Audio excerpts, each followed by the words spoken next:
everyone, and welcome to Top Talk. Today I'm joined by Rachel from Dancing Duck Brewery. So I'm just going to ask Rachel to quickly introduce herself and tell us a little bit about Dancing Duck.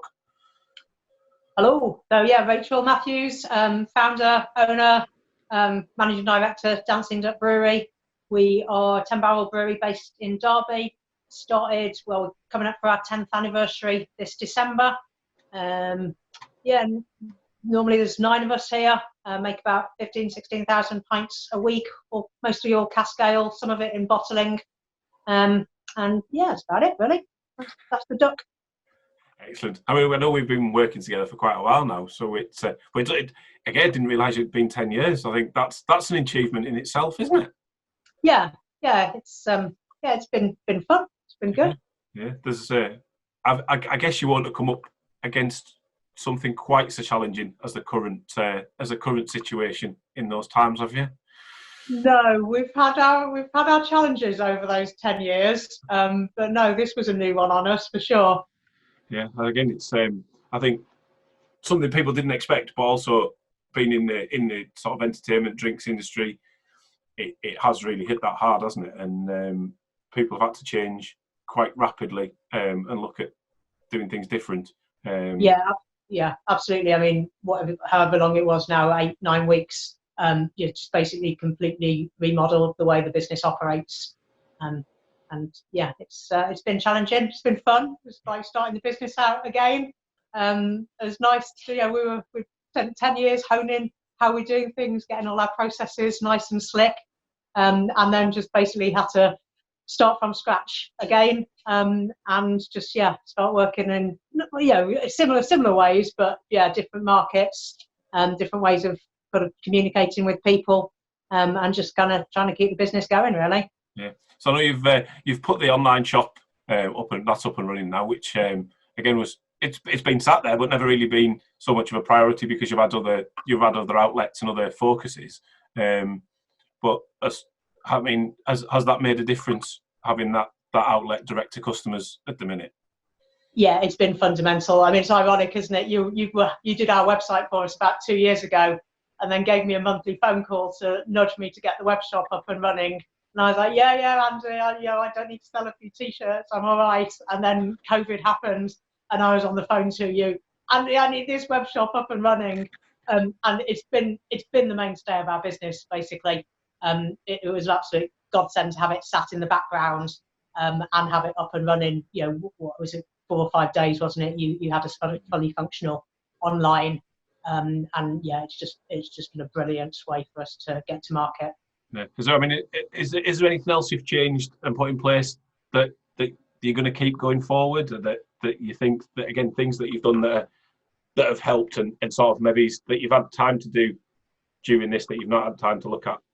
I haven't had much time really, but yeah, we've been doing basically home deliveries kind of within a 5-10 mile radius of the brewery, and then we've also been doing a click and collect option. So I think hopefully the fact that people have been getting their beer from our shop, whether coming to the brewery themselves or getting it delivered, has kind of highlighted that they can still do that. So I'm hoping that the click and collect option will keep going.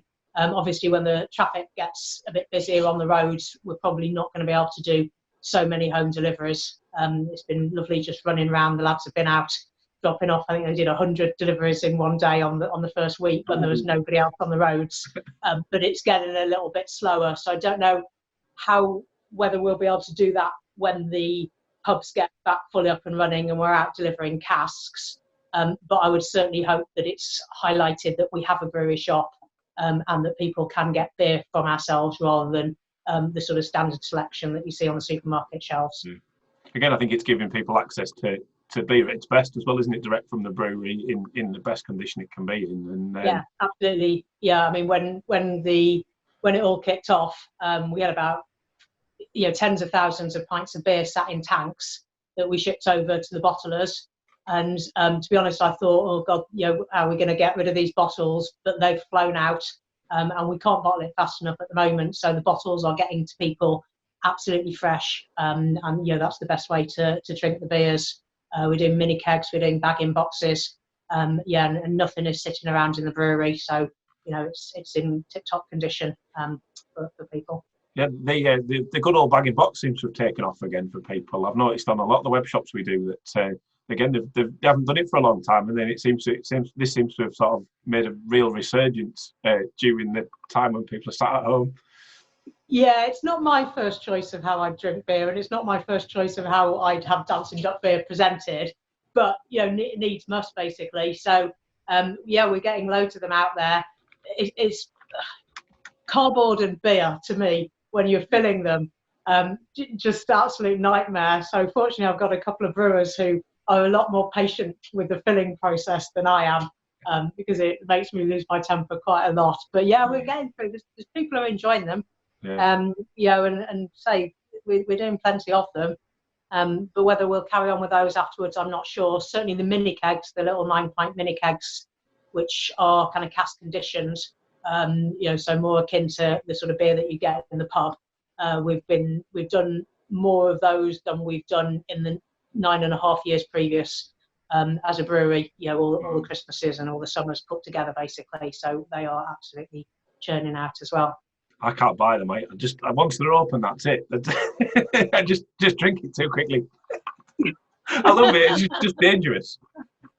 But yeah, again, have you had any issues with sort of supply chain stuff, like getting hold of the mini casks and bottles, or has it all been pretty smooth on that kind of things? Yeah, we were lucky enough. We got in there fairly early, and we've been fairly organised in ordering in advance. So no, it's been okay. The bag in box suppliers, the mini keg suppliers, they're working flat out, as a lot of people are. But yeah, as long as we kind of think about it and preempt it, then we've been okay so far. Touch wood. Yeah. So what have you missed most during this lockdown period? Then, is there anything particular? I know you're into the outdoors and the kayaking and everything like that. Has that stopped? Have you still had time to do it? So yeah, I hit the gym a couple of times a week. So been doing online workouts at home. So missing my gym buddies. Missing a paddle. We've got canoes. And missing sort of walking a little bit further afield than local to where I am. But we've been flat out basically. We went down to half staff. So I haven't had much time to be missing that much really. I have a dog, so I still walk her once a day, so I get my fix of outdoor and greenery. But yeah, looking forward to the gym opening, and obviously looking forward to pubs getting opened again, so I can go and have a pint and a chat with people. Yeah, I think that first pint of cask beer in a pub's going to be nice. So I think that's going to be a special moment for a lot of people who are missing it. Definitely. Yes, yeah, for sure. I know we were talking on the webinar yesterday to one of the guys from a company called Avani. They do a lot of the cellar sort of upkeep and that side of things, and they're trying to make sure that first pint isn't going to be disappointing for a lot of people, making sure the pubs are keeping the lines clean and looking after them while they're not being able to serve beer, because once they get given the green light to go and they can get some beer into them, it's probably going to be quite busy, I imagine. Yeah, absolutely. I mean, hopefully, the pubs are given a little bit of advance warning so that they can, do the stuff like get the lines all freshly cleaned and get some casks in the cellar and give them, a few days to get conditioned in. We fortunately, I mean, when this all kicked off, originally it was like, oh no, we've got a whole cold room full of stock. What are we going to do with it? And then, the online shop took off. And after a couple of weeks, it was like, oh no, we've got no stock. We need to start brewing. And we have actually now managed, after 10 weeks, to get our core lines all in stock. So when pubs do open, we've got some beer that's conditioned, ready for them, to go in, and we can just ramp up the brewing as and when we're given the green light. So with the brewing, has there been a particular challenge with the social distancing side of things, keeping people safely apart and that side of things? Has that had to change ages that you've had in place? Yeah, we went down to half staff. So there's normally sort of 9 of us milling about. For the first few weeks, it was just 4 of us. And although it's not a huge brewery, but it's a reasonably spacious brewery, there are sort of areas where everybody wants to be in at work. So we just needed to get a little bit clever and just take our time with things. You know, the whole pace of the world slowed down basically. So whereas normally, you know, everyone likes to be super efficient and get things done as quickly as they can, you know, we've just said to people, look, you know, if the drivers are loaded up, you just need to keep out of their way until they're gone, you know, and just respectful of distancing, and just wait until people have finished if they're where you need to be, and going and finding something else to do. So yeah, it's been challenging, but it's something that we've managed to do pretty well. Cool. Are you still planning to release any of your seasonal specials? Are they still on the cards, or are you concentrating on the core range at the minute? At the moment, yeah, we've just about managed to get all 6 of our core range kind of regularly available in mini kegs and bagging boxes, and the bottles as well. So I think we'll just keep doing that for now, and then it will be when pubs reopen that we can perhaps get another couple of seasonals in as well. Is there a particular beer that people are favouring over the others at the minute? Is the one that's sort of standing out? It's always ale, our 3.9 pale session ale, champion bit of Britain at the moment. But yeah, that always outsells everything 3-1, and yeah, it's continued to do so. Excellent. Oh, that's good news. That's a cracking beer as well. So right, we'll have a bit of fun now then. So what I'm going to do is I'm going to ask you. It's our Lemontop this or that. So I'll ask you to choose between 2 things, and you just have to quickly answer which you'd pick, which is your favourite. So tea or coffee? Coffee. Summer or winter?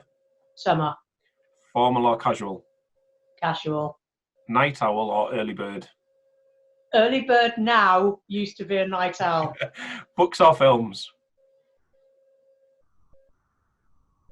Films. Instagram or Twitter? Instagram. Creative or practical? Practical. Cats or dogs? Dogs. Sweet or savoury? That's a tricky one. Savoury. Beach or mountains? That's another tricky one. Quiet beach. Hotel or camping? Camping. Cask or keg? They both have their time and place. As a cask ale brewery, I've got to say cask, I'm sorry, really. Bottle or can? All goes in a glass. Bottles are usually bigger, so I'm going to go bottle. IPA or stout? IPA. Bitter or fruity? Fruity. A up with an A or A up with an E? With an A. And then lastly, have you ever had a Lemontop ice cream? I've never had a Lemontop ice cream, no. You'll have to come up to Redcombe. We'll have to put that right, definitely. Okay. Cool. Brilliant. Oh well, it's been great to chat to you today, and I'm glad you're keeping busy. So yeah, thanks very much for that, and I'll soon. Thanks, Andy, and again, thanks so much for getting the web shop up and running, because that's just been so crucial to us over these last 10 weeks. Absolute lifesaver, basically. So glad to hear it. Take care. This one, you too. See you soon. Bye. Bye.